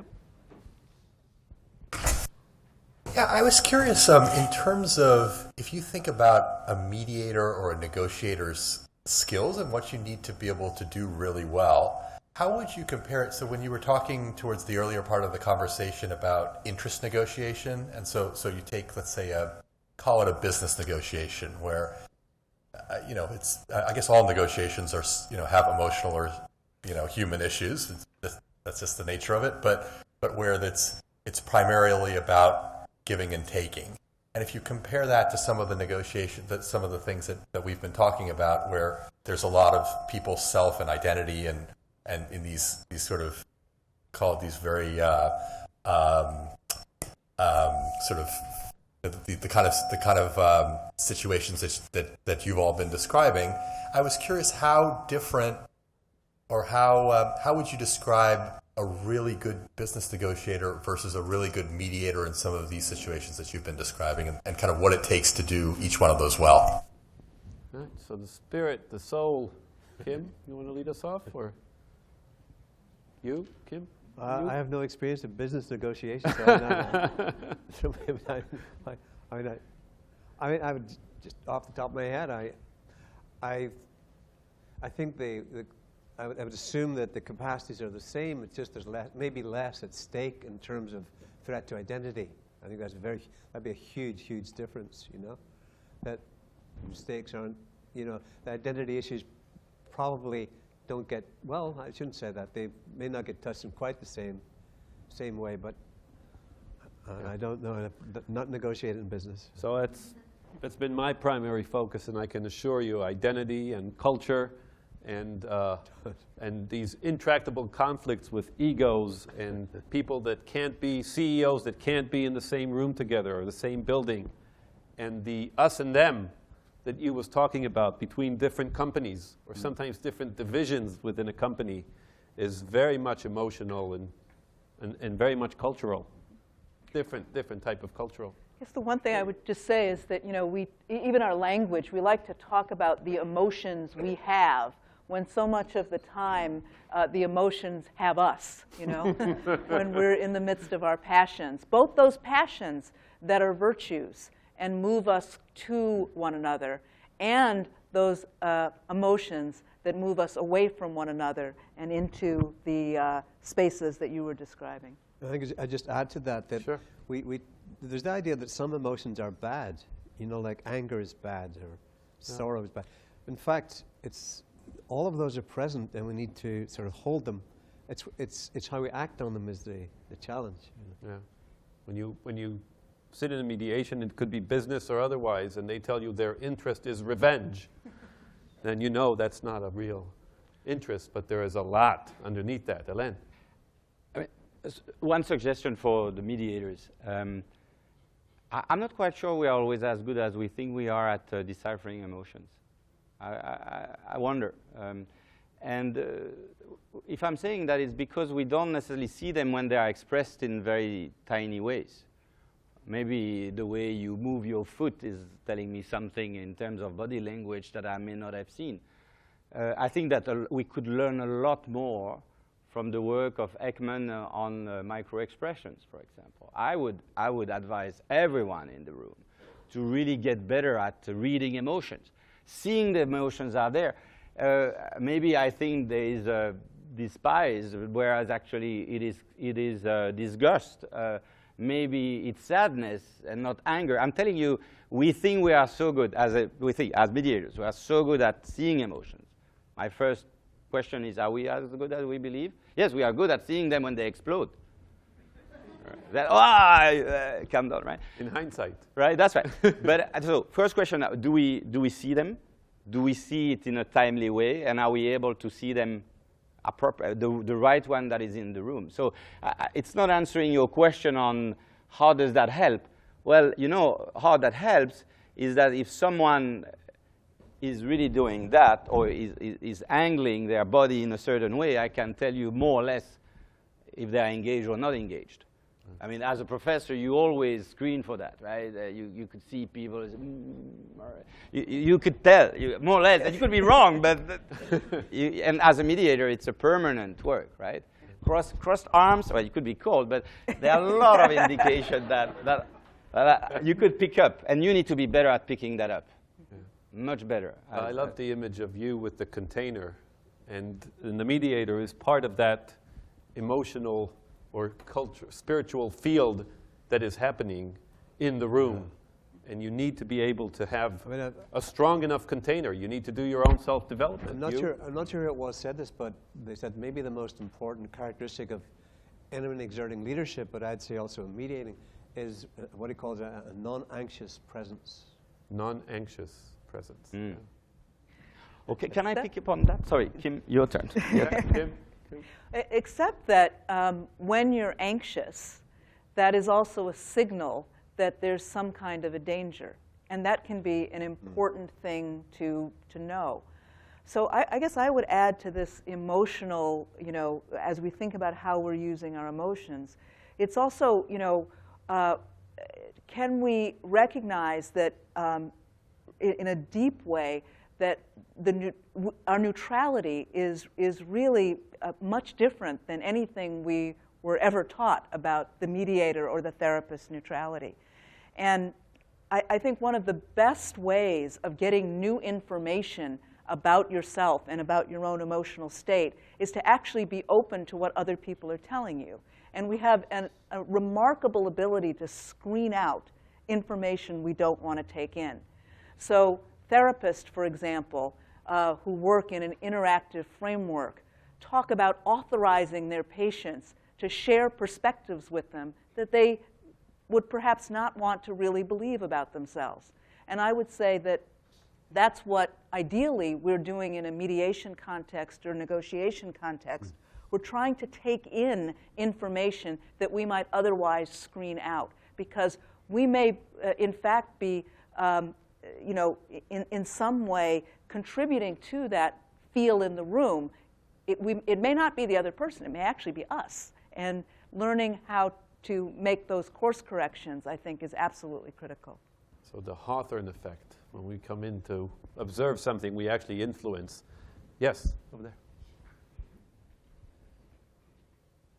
Thank you for being here. You guys just touched on it a little bit in the last question, but on the role of mediators, no matter how open-minded or neutral you may be, people still have a perceived identity about you as a mediator. And so I'm wondering about what experiences each of you might have had in which that perceived bias or identity has either helped or hindered you in the role of mediator. I can give you a few examples of that. I confessed I was Belgian. There's nothing wrong about this, but in the context of Congo, Burundi, or Rwanda, there's a big baggage. But you see, for example, I don't think it was helpful for me to say that when I was there. Maybe I could have said that. But I was coming as a director of a French institute, and maybe that was better. But of course, if I was sometimes going to Francophone, French colonial, former French colonies, I would say I'm Belgian. Right? So I don't think it's very relevant that I would say what my religious beliefs are, because I don't think in many contexts it would be very helpful to even bring that to the conversation. I think that it might be important in a circle like this, because I think you need to understand where I'm coming from. But I think that in many ways, yes, I think we are coming with a huge background to the table as a mediator. And I think that maybe connecting to another work that I find fascinating, and I don't think we have leveraged all the work that comes from that. There's this work on multiple intelligence, and I'm pretty sure you know about this, by Howard Gardner from the Ed School. I think we really need to understand as a mediator what are the forms of intelligence that we are the best at. We want to believe we are good at everything, right? Are we? Some of us are what I call the brains on the stick. The brains on the stick is very good for problem solving, interest-based, give and take, verbal and logical mathematical. But in our field as mediators, it's good to be good at that. But as we know, the emotional intelligence, which is at the same time being aware of yourself, intrapersonal intelligence, and being aware of the others, interpersonal intelligence, is very important. As a mediator, it's very important to develop your spatial intelligence. And I could go on and on with these different dimensions, just to say that, again, we have somehow restricted what it is to be a mediator sometimes. We really need to open ourselves to beyond the usual. I mean, I'm talking to you guys in the sense that I know you're doing that very often. You're doing that as part of your job, and you're looking for more than just what you have already heard 100 times. And so let's try to look in these more unknown territories. And yes, you're right, that we go with a baggage. I don't think I'm neutral. You see, if I'm in Libya, and it's a true story. I'm in Libya. There are about 60 women in front of me. When some women say it's very, very important that the Libyan constitution incorporates the rights of women and some of the important instruments, legal instruments, international law that protects the right of women, etc. And so that's one view. And when I hear other women in the room saying, when you say that, you're already going to hell, because there is only one law, and it's the Sharia law. Do you think that I can hear that without any knowing more of what I think? Do you think I can hear that and not at least, if you look carefully at me, I say, right?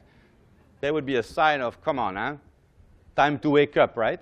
But you see, as a mediator, maybe I'm hiding that, because what's the relevance? I'm not there to add my problems to the problems of the parties. There are enough of them in the room, right? So I think that there's a way of differentiating, and we do that all the time, between what our ideas are, or possible solutions are, or possible biases are, and how is that relevant to the parties' issues. I mean, if we can somehow separate these two things, I think it could be helpful. Yeah. Anybody else? I mean, my experience is that I think what I've learned is to think of the mediation process as a learning experience. And so my experience of, the longest project I was involved with in Northern Ireland was about a year long. And there were 4 in the sort of the third party role. two identifying as Catholic Irish, two as Protestant British, 2 men, 2 women, and the participants were equally, balanced. But the unique thing about the process was that over time, we gave the work of designing this process. Over time, it became a shared piece of work. So, for example, after the first workshop, we would interview each of the participants and say, are your attitudes changing? Are you learning anything? Why? What's helping? What needs to happen next time around?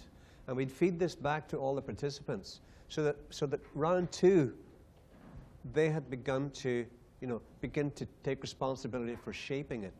Now, it doesn't happen immediately, but over time, they do. To me, that's now a fundamental mantra in my life. And the basic mantra is that people only take responsibility for what they help create. If the participants aren't engaged in designing the process, they're there dependently waiting on the third party. And so you get this situation where people like, the United States and George Mill leave, and they haven't owned the process, and they're left hanging, and they haven't really helped develop the capacity to, own the process. So to me, that's the most fundamental principle, I think, that I've imbibed after about 30 years at this. Tim? 2, maybe 3 quick responses to that. One is that I think you're touching on the fact that some identities are not those that we author. They come from the surround, and no matter how much we might resist that identity, it's out there, and we are constructed by it. Point 2, that at that moment, one has a choice. One can be enraged by that, demoralized by that, or a whole range of other possibilities. It's hardest to be curious, because who wants to be curious about an experience of self where you feel less than or diminished or, in other instances, overly empowered, But I think that curiosity and being able to tolerate a range of emotional experiences, a range of identity experiences, is a part of what gives us as mediators and as influencers the ability to have additional degrees of freedom. I like to say that those moments when I am least interested in what your point of view is are when I try to cultivate curiosity. And it's not easy. I mean, I think that the bottom line is that all the things that we're talking about of perspective shifting in real time and in the midst of great emotion, and when the stakes are extremely high, and sometimes where lives hang in the balance, is not easy. And no matter if you are prepared intellectually for the idea that you may fail or that it's part of the learning process, it's still extremely difficult to tolerate those moments. And that's what we're, I think, in each of us saying we have to invite ourselves to stretch even more and to be curious when we are not interested in being curious at all. Oh, thank you. We have time for a few last questions. So we'll go there now. Alain had spoken about power imbalance and the fact that sometimes it could result in a big win and a small win. I inferred that the big win would go to the most powerful party. However, I'm thinking of the Iran nuclear negotiations where, in my view, Iran was the weaker party. The P5+1 should have been the more powerful, and yet, in my view, Iran got the big win, and the U.S. and the P5+1 got a small win, or in some people's view, a loss.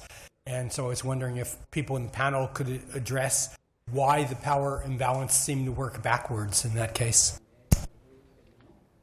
It reminds me of that discussion that Mandela had with the clerk, but you could imagine probably a very similar discussion, maybe, though it's different, but between Martin Luther King and some of the people he was also interacting with.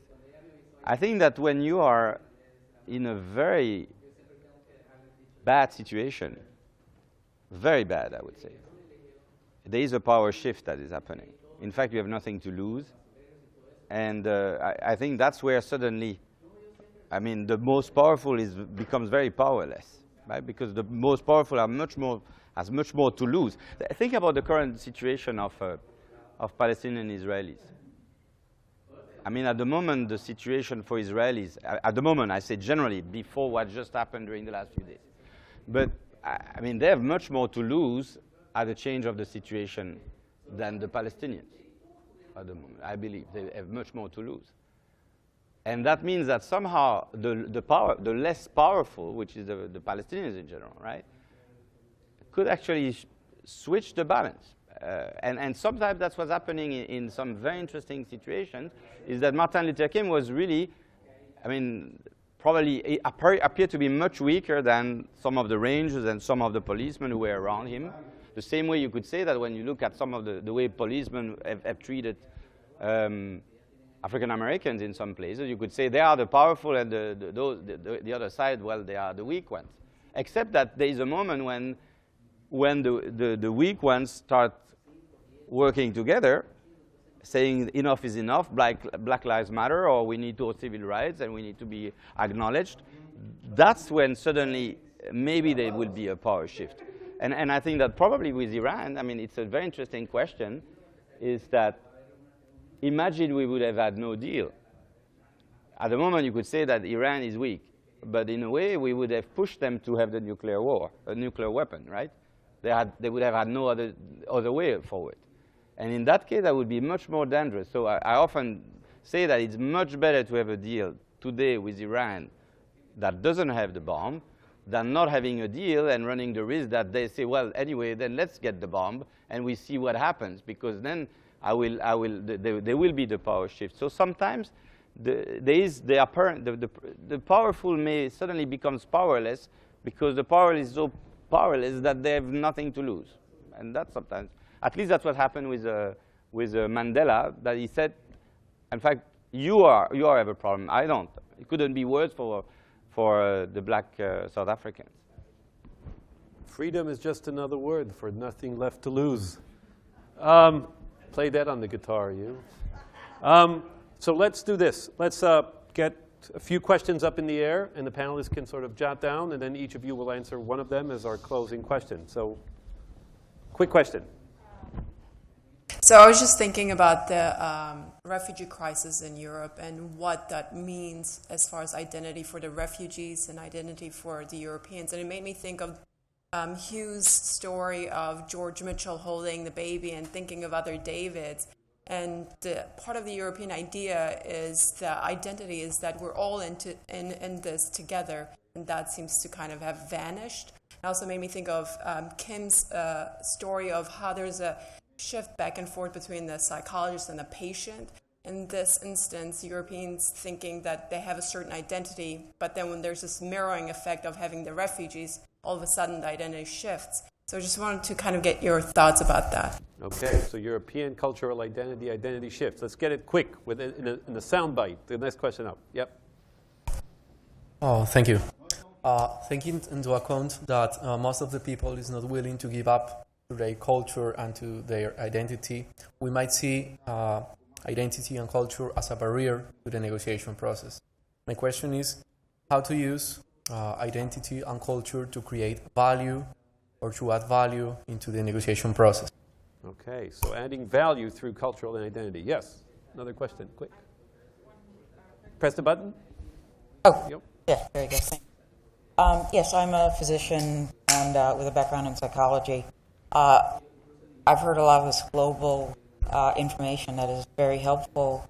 However, what about local situations, such as one issue which I've seen time and again, and most recently, a woman who was single, living in a subsidized housing situation, and a family moved in above her, owning their house for the first time, and they basically started looking at her as this gender that they didn't understand. Man had 6 children, 6 little boys, and and in the end, basically, there was this continued harassment that was done to her, and each time she went to the church, police, attorneys, head of the housing group, even mediation groups, they all said The only solution to fixing this is moving to another housing location. How do we stop this sort of ongoing breaking of the cycle of violence and intimidation? How do we do this with this power differential? All right, so bringing it back to the urban system and the system that is designed the way it is. All right, one last question, and then we'll take our panelists closing session. Yes, in the back. You talked about a lot of when you're doing some kind of mediations and the people are there, but they don't want to talk. But when you are there and the people are not there to negotiate, so you have one side wants to negotiate and the other side is not there. They don't want to have any kind of agreement. So how do you deal with that? Okay, so not winning. All right, so we have a closing comment from each of you. Pick one of these questions or something else, and let's see. You want to start us off? Just on the first one, I mean, I think that issue is confronting everyone in Europe with this profound challenge about identity and what people are holding on to, and the threat and who's welcoming or not. And it's interesting to see how Germany now are being, seen as like a benign in the midst of this, that they're more welcoming stance, and others want to put up walls. And so it's fascinating to watch, to see that it's almost like we've been being forced to face, okay, what are we about true cooperation and embracing identity, or are we going to hold on to these sense of otherness? So it's the story's out yet. So I guess I think about some of the other identities that we haven't talked so much about tonight. And those are identities that, like in the migrant crisis, when the 3-year-old's body was washed up on the shore. And suddenly people started talking as parents. They weren't talking as Europeans or Americans so much. They were speaking as parents or as adults looking at a child. And what I was most struck by is what so many people said, it was the little shoes that got to me. It was the little shoes. And that humanizing of a very large, complicated crisis that we can get numb to so easily. In those moments, I think that humanity, that parental feeling, that what have you, is allowed a space. And so it suggests to me that identity, especially the ones that perhaps aren't being discussed or aren't the ones that appear to be relevant to an immediate concern, may actually be an opportunity to create places where people can agree that there is something, at least, that they have in common by virtue of being human beings.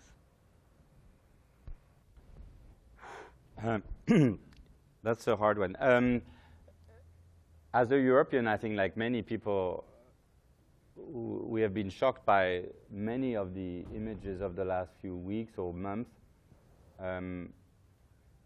It's hard not to remember what happened in the 1930s, and of course we sometimes forget that when Jews were asked to become to migrate to other countries, very few, if not any, was ready to let them in, and we just hope that, again, history doesn't repeat itself, and that our own grandchildren won't judge us on our incapacity at that time to be totally to be human. And I think there are many times in history, and you could think about what happened